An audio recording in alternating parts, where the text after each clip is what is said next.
of what, and this is America we're talking about here, OK, so they're not exactly insignificant in the global story. This is what the President had to say to the United Nations. Climate change, it's the greatest con job ever perpetrated on the world, in my opinion. Climate change, no matter what happens, you're involved in that. No more global warming, no more global cooling. All of these predictions made by the United Nations and many others, often for bad reasons, were wrong. Well, there it is. Biggest con job ever. Chris Morrison joins us in a moment. First, Alethea Warrington, Head of Aviation, Energy and Heat at Possible, the climate charity. Good afternoon to you, Alethea. I bet you love playing that clip. We didn't play it just because we knew you were coming on, but I can only imagine your reaction when you first heard him say that. Yeah, I mean, it's not the first time he said it, is it? True. But I think the reaction from pretty much everyone at this point is the same. It's a broken record. I don't think anybody can take that seriously. I think the rest of us are pretty clear. We know that climate crisis is happening. We know we need action to prevent it. And I think the UK public are very much on board with that as well. Well, I've got some news for you. We're going to be all right, Alethea. Do you know that? I mean, I'm not Donald Trump, by the way. I'm not going to say what he says. But I was just looking into the data this morning. I was looking how well we've done at CO2 emissions and the like over the last 10, 15, 20 years. I'm sure you're way across it ahead of me on this. But, you know, cutting them by, what, a third in 20 years or thereabouts. Europe, the size of that continent, doing something similar. And the direction of travel is looking pretty much the same as well. We're unrecognisable from how we were even a decade ago, let alone 2 decades ago. So it's good news all round. We're doing the right thing. Yeah, I mean, there's been huge steps forward. Things like renewable energy have hugely slashed emissions and also been a gigantic success story for the UK economy as well. That's absolutely the case. We should recognise everything that has been achieved, but we do need to go further, go faster as well. How do we do that, though? Because, I mean, if you look at what is happening, you've got Ed Miliband, who's digging up half of Lincolnshire with a solar power, which is the biggest beneficiaries of that, of course, we were talking with our last guest, are the Chinese, so we're nicely financing the empire over there. But even if all of that worked, and that was, you know, I've always said, if you can get cleaner, freer, or cheaper energy, then everybody would say, yep, that's great. But there's obviously balances in how you achieve that. The cars we drive, the way we construct buildings, the way we heat our homes, our levels of recycling. Goodness me. I mean, what more should we be doing than we're currently doing? I mean, I think we need a lot more action, a lot more ambition. I think we need a lot more on the most polluting companies, and also the most polluting individuals. Because if you look at who is actually producing emissions, the wealthiest few in our society, the millionaires, the billionaires, are producing a huge amount more than most people. So I think it's absolutely right that ordinary people should benefit from things like cheaper energy bills, warmer homes, better insulation, all of those measures. But we do need to go a lot faster. And I think going after the most polluting companies, the oil industry, and the wealthiest super polluters is something I'd But really I mean, the like oil, to see from the all of government. those. I mean, it's a cheap, easy way out, isn't it, to blame the rich people because they fly a bit more. I mean, not all of them fly. I mean, sure, but if you look at the inequality that's baked into emissions, if you look at the people on the super yachts, the billionaires, the private jets, their emissions are just astronomically bigger than what most ordinary people will produce in a lifetime. So we've got to stop flying. Well, we've got to stop the millionaires flying around on private jets, flying in on their super yachts. I think that would be a really, really positive step forward. But even there, you know, the capability around energising aeroplanes, I mean, electric planes are at some stage coming our way, so that ticks that box. And even in the meantime, you know, aviation is, you know, not what it was back in the day in terms of pollution. It's, you know, I would argue, or agree with you rather, that, you know, if you're looking at it solely on pollutants, then yeah, of course it does do that, but lots of things do. We're not going to die though, are we? Well, I think the overall message is that we need a lot more action from a lot more sectors, and we need a lot more ambition to tackle the climate crisis. Because as the recent reports have come out this week, that warming is proceeding much more quickly than. So why is that though? How could it be that we are doing more, but the problem's getting worse? So I think there's sort of two sides to it. We are doing a lot more, absolutely. We're having more and more renewables, which is really, really positive. But at the same time, we are still continuing to produce and burn far too much fossil fuels. And we are having more and more clean energy. But the other side of that is that we also need to get off oil and gas as quickly as possible. So we need a lot more urgency and a lot more ambition. But I mean, many people would listen to that and they might politely laugh, Alethea, in thinking, you know, we look at what Ed Miliband announced yesterday in Lincolnshire. That's just one of, dozens, possibly hundreds of solar farms. And you're saying, which is kind of a bit of a left-wing trope, isn't it, that we're not doing enough. And even when we reach net zero, I might interview you then and you'll tell me we're still not doing enough. So I think, the things that the government are doing are good and should be recognised. So more solar panels, great, yeah, let's move forward with that. Let's have more clean energy. But the government is also doing incredibly dangerous and harmful things, like trying to push forward with a ridiculous number of airport expansions. They're trying to move forward with new oil and gas drilling, things like the Rosebank oil field, which is in contravention of that manifesto commitments to not allow more oil and gas drilling. And all the movement forward towards clean energy is absolutely fantastic. It's a balance, Alethea, isn't it? You've got to go, OK, life does have to go. China have recognised this. They are, although they're the chief recipients of all of these industries, because they're essentially the country that are behind it, the technology, if nothing else. Possibly the politics too, but certainly the technology.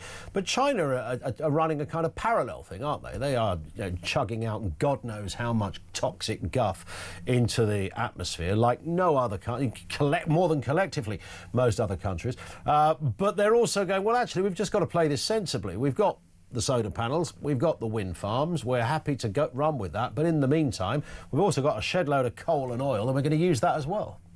So the problem is that the climate doesn't actually care how much solar, how much offshore wind we have. What the only thing that impacts the climate crisis, is how much oil and gas we're burning and pumping out into the atmosphere. And of course, the way to stop burning oil and gas is to, deliver alternatives. It's to have more clean energy, which is absolutely important. But it cannot be accompanied by continuing to burn oil. But it's going to be, isn't it? Because we will still face the worst impacts of the climate crisis. But China aren't going to change what they're doing, and the United States aren't going to change, and India are a bit iffy on this one as well. So by your reckoning, we're doomed. So I don't think we're doomed. I think we need a lot more action, particularly around the world. And one thing... You're not going to get it from Donald Trump, are you? Donald Trump is a massive outlier on climate. Or Modi in India. Donald Trump has been pushing backwards, but that is something that is going to harm the US economy. It's going to harm US consumers, because instead of powering forwards with clean, cheap, secure energy, he's trying to rush backwards to the dirty energy of the past, and that is something that is going to be harmful to the US economy. And look, you're right that we need a lot more action from governments around the world. You're right that we're not doing enough, but I think that what all governments need to do is show more ambition, more focus on ending oil and gas, because nothing else is going to be sufficient to tackle the climate crisis and protect people around the world from its impacts. Alethea, thank you for your time. Alethea Warrington, Head of Aviation, Energy and Heat at Possible, the climate charity, with us on the programme. It's oil and gas, what's done it all. Turn off your fires, kids, and fire up your windmill. Otherwise, you're going to die, and so is your dog. Chris Morrison is the environment editor at the Daily Skeptic. Listening to all of that, Chris, I mean, you've had an education there. You've been schooled, have you not, by Alethea? It's oil and gas, and if we don't sort it out, we're knackered. Well, I've been schooled by the Green Blob, because she works for a charity called Possible, and guess who funds that? It's the European Climate Foundation, which is one of the main vehicles for Christopher Holm, who was one of the funders originally of Extinction Rebellion, and pumps about $200-300 million into various global green activities, such as Alethea's company. So I think that follow the money. I don't quite go along with Pete, your previous guest, Pete Barnes.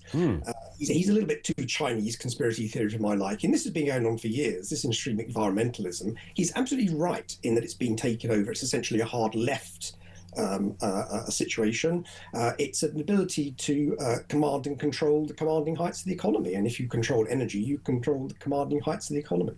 But Alethea was talking about a climate crisis. There is no climate crisis. The Climate Change Committee has just come up with this latest letter. talking about all these extreme weathers. If you actually look at the observations, the weather is not getting extreme. There aren't, worldwide, even in this country, that there aren't any major upturns in storms, droughts. The IPCC has actually said this. They talk about extreme weather. What they're doing, of course, is they're just looking out the window and cherry picking one event. That is not science. That is advocacy. Advocacy that Alethea does through her own charity company, funded by the Green Blob money. So in terms of, I mean, these words we're getting today, this 2 Celsius warming by 2050, that's going to completely scupper us all. You won't be growing any daffodils in your back garden anytime, Chris, according to this, because they'll shrivel up and die the minute the thing's planted. And in addition to that, of course, we've got boats now and shipping that's got to be subjected to a net zero tax. And according to Alethea, essentially, I think she didn't say it out loud, but she'd quite like to ban aeroplanes by the sounds of it. So, you've got to consider all of this. Otherwise we are doomed. I mean, is all of this invented, or is it a version of events, Chris? It's mostly invented. It's invented for political reasons. As I say, there is no climate crisis. Humans, we've seen these sorts of temperature increases countless times in the paleo past. They don't simply refer to what's happened in the past. We've seen these temperature. What we've seen in the last 200 years, 1 degree centigrade, is nothing out of the ordinary. And in fact, I would argue that the climate is actually now getting better. If you talk about sort of weather, that we have got slightly warmer, the winters are slightly warmer, we have longer growing seasons, we've had CO2 released into the atmosphere, partly because of the warmth, partly because of what we've also burnt. That has increased the global biomass by about 15% in the last 40 years. It's boosted food yields around the world. All of the extreme weather events, the wildfires, the Arctic ice that stopped melting or stopped its descent in 2007, the coral reefs that are the Great Barrier Reef is at its 4th highest level since observations began, the polar bears, more than you can shake a stick at. All of these scares that they use have all been debunked. The Gulf Stream recently, a paper showed that this is the big scare they have about the tipping points, that the Gulf Stream will stop and plunge us all into an Arctic winter. A recent paper showed the Gulf Stream is exactly the same strength as it was 60 years ago. I could go on. Wildfires in America, a quarter this century, last century, what they were going back to the 1600s. Look at the tree fire scarring records. Look at the science. Look at the observations. Don't listen to the doom mongers. It's a political persuasion that they're looking at. They're looking to destroy. Net zero will destroy our industrial and societal civilization. Because if you take away hydrocarbons, what Alethea perhaps doesn't realise is how much hydrocarbons are in everything we consume. Plastics, energy, obviously. It makes everything. It's in medicines. To take it out and to have net zero, to stop looking for hydrocarbons, oil and gas, would plunge us into.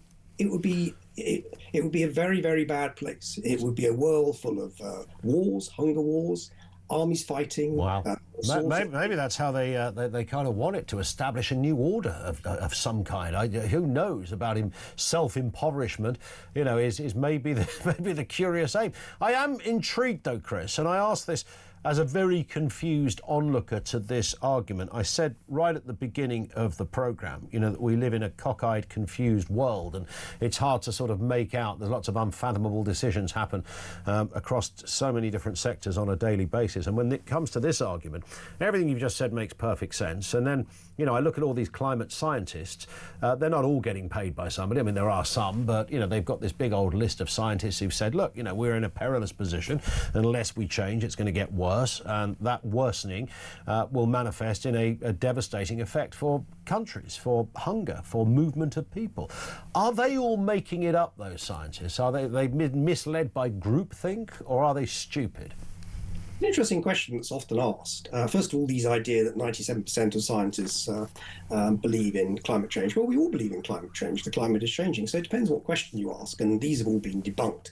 If you actually look at what scientists really believe, well, as I say, and a lot of what is produced on the extreme is simply the product of a computer model, nothing more. There is no evidence for any of this. It is all computer model predictions, and they use these worst case scenarios in order to produce them.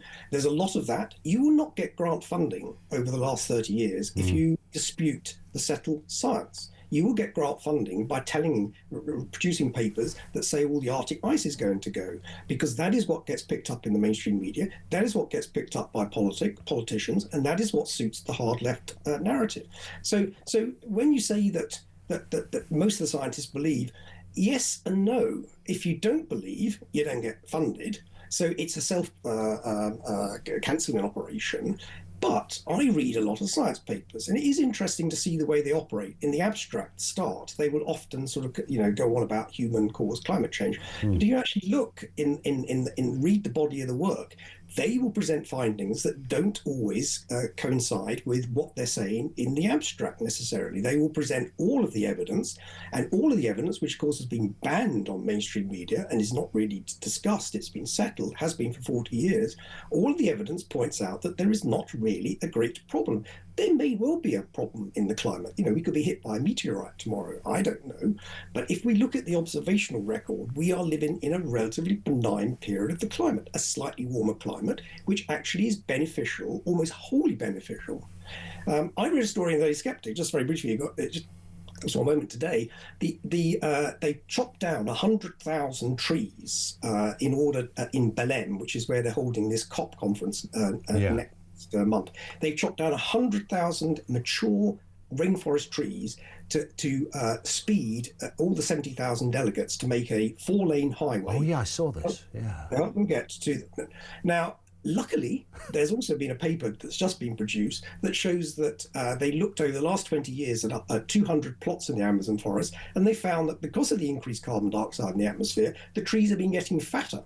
The bigger ones have been getting fatter by 6% a decade, and generally, on average, it's about 3%. So I would argue it's forward with carbon dioxide, not chainsaws. Something that they could perhaps debate at. As they glide down this newly built manufactured avenue that used to have a nice lot of greenery and trees there. Chris, thank you as ever. Chris Morrison is the environment